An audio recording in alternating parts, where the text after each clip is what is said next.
Ma démarche est liée à l'effort. Comment un objet qui éveille ma sensibilité peut se multiplier, soit par des gestes, soit par des énormes quantités. Je pense que je découvre peu à peu dans mon travail et dans des choses qui m'attirent en général ou qui me touchent. L'effort, pour moi, est une façon de connecter ma sensibilité à la matière, d'en faire partie, de comprendre le geste, de fabriquer, de faire, de devenir. Et j'ai découvert que c'était aussi quelque chose qui lie les autres.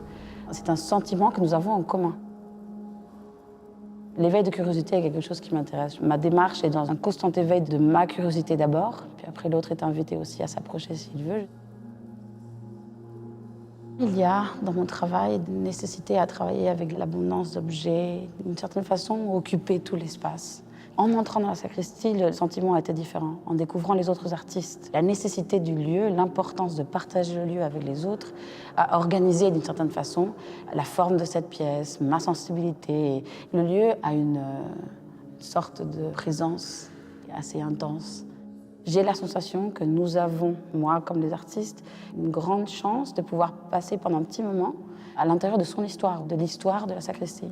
Entrer ici et découvrir des sensibilités qui ont été choisies par Sophie Monjaret pour qu'on travaille tous ensemble m'ont enrichi. C'est assez beau. Et il y a d'autres personnes qui ont peut-être des similitudes, soit dans les couleurs, dans les formes, dans le temps et dans le silence.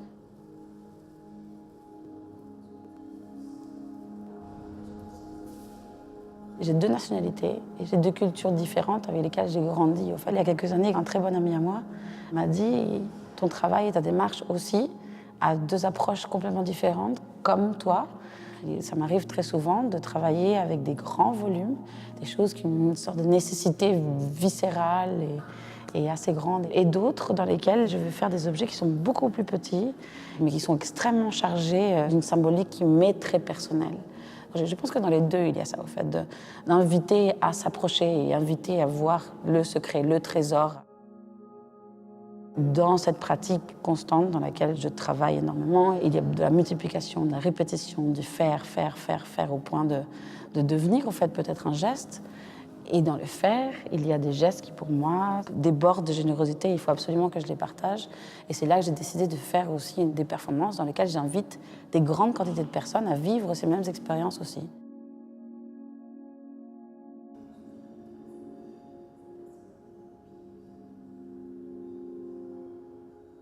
Dans cette phase de présent, Jean-Michel Alberola a voulu montrer la continuité de ce qu'il avait présenté au passé. Au passé, il avait présenté des petits dessins de recherche sur le mot de devenir, où on pouvait y trouver devenir grain de sable, devenir passe-muraille, devenir chien d'aveugle. Tous ces petits dessins l'amènent souvent à un mur peint. Donc pour la session du présent, il a décidé de faire un mur peint qui était peint par ses assistantes. Donc on offrait au public la possibilité de voir l'œuvre de Jean-Michel Alberola se créer par ses assistantes. Montrer que derrière la main d'un grand maître, c'est ses assistantes qui dessinent. Jean-Michel Alberola a pensé cette exposition en 3 temps. Il y avait le passé où il a présenté ses petits dessins dans une vitrine qui sont des dessins de recherche qu'il montre très peu au public. C'est vraiment des petits formats qui l'amènent à un mur peint. Le mur peint l'amène à la lithographie. Donc ces 3 temps ont été le passé pour ces petits dessins, le mur peint pour le présent et les lithographies pour le futur. Mon travail est composé de microscopiques personnages qui font à peu près 4 à 5 mm de hauteur et qui envahissent tout. Pour ce projet de devenir, le but était que ces personnages s'intègrent aux œuvres des autres, reprennent les œuvres des autres. Je voulais que ce soit comme un envahissement. Et le but, c'était un peu justement que cette accumulation, elle rentre dans l'exposition et qu'elle aille se confronter aux autres œuvres par rapport aux idées du devenir, à l'évolution de l'exposition. C'est devenu plus les autres œuvres qui rentrent dans mon dessin et du coup, je reprends les formes des autres artistes que je fais habiter de mes personnages. C'est un monde dans lequel les petits personnages vont vivre et ils racontent en plus un peu les petits épisodes de l'exposition dans des petites scénettes un peu cachées à droite à gauche. Et toutes les œuvres, elles sont liées par une espèce de ligne de vie qui passe au milieu. Ce dessin, c'est une frise. Cette frise est faite sur un rouleau. Donc j'ai créé ma table qui est là. C'est un rouleau de 10 mètres que je tourne petit à petit. Et donc voilà, donc je reviens pas sur le passé d'une certaine manière. Donc c'est un autre travail par rapport à mon travail habituel où d'habitude j'ai un cadre sur lequel je peux revenir indéfiniment. Ici, il y a une avancée du temps. Ça rappelle un peu cette idée du présent. Dès qu'il est fini, il y en a un nouveau. Donc il y a un peu de frustration pour moi de ne pas voir l'entièreté de l'œuvre et de frustration aussi pour le public qui n'en a que des bribes. Et puis à la fin, on va essayer de le dérouler. Tous les artistes sont différents, donc les 3 présents étaient évidemment différents. Différents à cause des artistes, ils étaient aussi différents à cause de la chronologie de ces 3 présents. Donc il y avait un premier présent où les artistes n'avaient pas encore l'expérience des autres, ils arrivaient, l'exposition était toute neuve. À cause de la longueur de ma table, à chaque artiste, j'ai l'impression de recommencer ça, une page blanche à chaque fois avec les spectateurs qui sont frustrés de ne pas voir ce qu'il y avait avant. C'était quelque chose de très intéressant de se confronter à ça. Et c'était intéressant aussi de se confronter au public, à leur réaction, à leur présence, à la différence des visiteurs qui ont chacun leur histoire, qui parlent, qui ne parlent pas, qui rentrent, qui font ressentir une forte présence ou pas, qui veulent interférer avec nos travaux ou pas. C'est quelque chose d'assez amusant. Le travail dans la sacristie, ça a donné beaucoup de sens à toutes ces œuvres. Pour moi, c'était vraiment un très bel endroit chargé d'histoire, auquel on est obligé de s'adapter. Et il n'est pas neutre, il est très chargé, ne serait-ce que pour le bruit, la résonance, la luminosité. Pour moi, il y avait un côté évidemment moins de copistes. Et c'est très intéressant parce que ça a donné beaucoup de sens à beaucoup d'œuvres. Elles sont faites sur place, donc forcément elles prennent un lien avec le lieu. J'ai vécu cette expérience en pensant beaucoup à mon ami, Alban de Nuit, que nous avons perdu pendant les attaques terroristes au Bataclan. J'étais très heureuse de savoir que j'allais pouvoir collaborer avec lui, parce que je voulais absolument faire une pièce pour le remercier de tout ce qu'il m'a donné.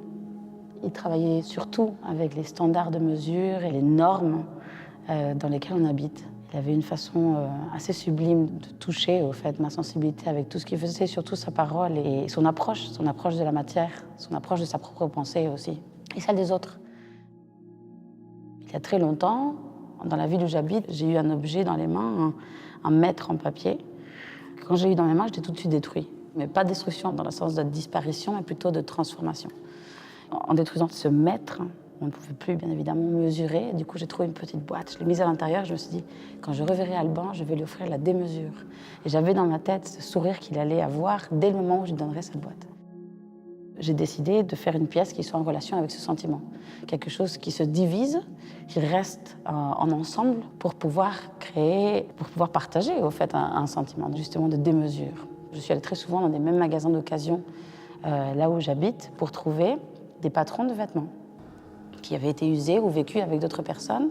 Et j'en ai des centaines et des centaines et des centaines. La raison pour laquelle je cherchais au fait ces patrons, c'est parce que dans la pièce que j'ai demandé à le commissaire de l'exposition de choisir, qui s'appelle A3, il avait imprimé sur des papiers calques format A3 des plans d'appartements qu'il a imprimé tellement de fois que ça a créé un édifice. L'objet est devenu son propos. Comme je voyage beaucoup, les patrons sont des patrons d'un lieu pour moi. En voyageant, c'est là où mes vêtements se posent, que je me pose, que j'habite. Le patron fait un peu écho à sa pièce. Et en fabriquant cette pièce peu à peu, il y a, sans faire exprès, beaucoup de ressemblances, parce qu'en la fabriquant, il y a des transparences. Et dans sa pièce aussi, on peut voir par transparence qu'il y a plusieurs patrons différents. Je divise chacune de ces unités, je les sépare. Elles ne peuvent plus créer une unité. Dans la taille de cette pièce, et dans sa continuité, je lui offre à nouveau la démesure. Le fait de construire devant un public, c'est très particulier. Je pense que je me dose. J'aime beaucoup la volonté du public de s'approprier les œuvres, de vouloir y participer, même s'ils savent que c'est pas toujours possible. Il faut que je dose des temps de travail pour pouvoir avoir des temps de partage et des temps de faire. Il y a quelque chose de très spontané dans les réactions du public. Les gens viennent avec chacun leur bagage, leur culture et leur approche. Il y a des gens qui sont dans le silence. Quand les gens parlent, c'est un côté vraiment très humain. Ce qui est fantastique aussi, c'est de voir les gens revenir. Ça, c'est quelque chose qui nous donne envie d'arrêter le travail pour les remercier de revenir à nouveau. C'est très beau quand on nous interrompt pour partager avec nous un sourire. Par exemple, juste quelqu'un qui s'approche et qui veut absolument nous voler le regard pour nous dire